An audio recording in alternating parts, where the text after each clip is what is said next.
Hello ವೀಕ್ಷಕರೇ, ಎಲ್ರಿಗೂ ಕನ್ನಡ ಮನೆ ಯೂಟ್ಯೂಬ್ ಚಾನಲ್ಗೆ ಸ್ವಾಗತ. ನಾನಿವತ್ತು ಡ್ರೈ ಫ್ರೂಟ್ ಸ್ಲೈಸರ್ನ ರಿವ್ಯೂ ಮಾಡ್ತಾ ಇದ್ದೀನಿ. ನಾನು ಇದನ್ನು ಫ್ಲಿಪ್ಕಾರ್ಟಲ್ಲಿ ತೊಗೊಂಡಿದ್ದು, ಬೈ ಒನ್ ಗೆಟ್ ಒನ್ ಇತ್ತು.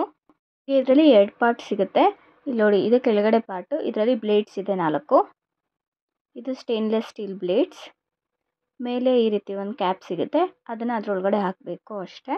ನೋಡೋಣ ಬನ್ನಿ ಇವಾಗ ಇದು ಹೇಗೆ ವರ್ಕ್ ಮಾಡುತ್ತೆ ಅಂತ. ನಾನಿಲ್ಲಿ 2 ನಟ್ಸ್ ತೊಗೋತಾ ಇದ್ದೀನಿ. ಒಂದು ಗೋಡಂಬಿ, 10 ಗೋಡಂಬಿ ತೊಗೊಂಡಿದ್ದೀನಿ ನಾನಿಲ್ಲಿ, ಮತ್ತು 10 ಬಾದಾಮಿ ತೊಗೊಂಡಿದ್ದೀನಿ. ನಾನು ಇದನ್ನು ಆ್ಯಕ್ಚುಲಿ ಕುಲ್ಫಿ ಮಾಡೋಕ್ಕೆ ಅಂತ ಯೂಸ್ ಮಾಡ್ತಿದ್ದೆ, ಅದಕ್ಕೆ ವೇಸ್ಟ್ ಅಂತೂ ಮಾಡ್ತಾಯಿಲ್ಲ. ನೋಡಿ, ಈಗ ಈ ಗ್ರೀನ್ ಕಲರ್ ಕ್ಯಾಪ್ನ ಹಾಕ್ಕೊಂಡು ಟ್ವಿಸ್ಟ್ ಮಾಡ್ತಾ ಬರಬೇಕು. ಆ ಬ್ಲೇಡ್ಸಿಂದ ಇದೆಲ್ಲ ಫೈನಾಗಿ ಕಟ್ ಆಗ್ತಾ ಬರುತ್ತೆ. ನೀವು ಸೌಂಡ್ ಕೇಳಿಸ್ಕೊಬೋದು. ನೋಡಿ ಎಷ್ಟು ಚೆನ್ನಾಗಿ ಪೀಸ್ ಆಗ್ತಿದೆ. ಅದೇ ನಾವು 10 ಗೋಡಂಬಿ 10 ಬಾದಾಮಿನ ಕೈಯಲ್ಲಿ ಪೀಸ್ ಮಾಡಬೇಕು ಅಂದರೆ ತುಂಬ ಟೈಮ್ ಹಿಡಿಯುತ್ತೆ. ಮಿಕ್ಸಿ ಜಾರ್ಗಾಗಿ ಪಲ್ಸ್ ಮೋಡಲ್ಲಿ ಮಾಡಿದ್ರೂ ಕೂಡ ನಮಗೆ ಫುಲ್ಲು ಸ್ವಲ್ಪ ಫೈನ್ ಪೌಡರ್ ಆಗಿಬಿಡುತ್ತೆ, ಸ್ವಲ್ಪ ಹಾಗೆ ಉಳ್ಕೊಬಿಡುತ್ತೆ. ಇಲ್ಲಿ ನೋಡಿ, ಇದೆಷ್ಟು ಚೆನ್ನಾಗಾಗಿದೆ.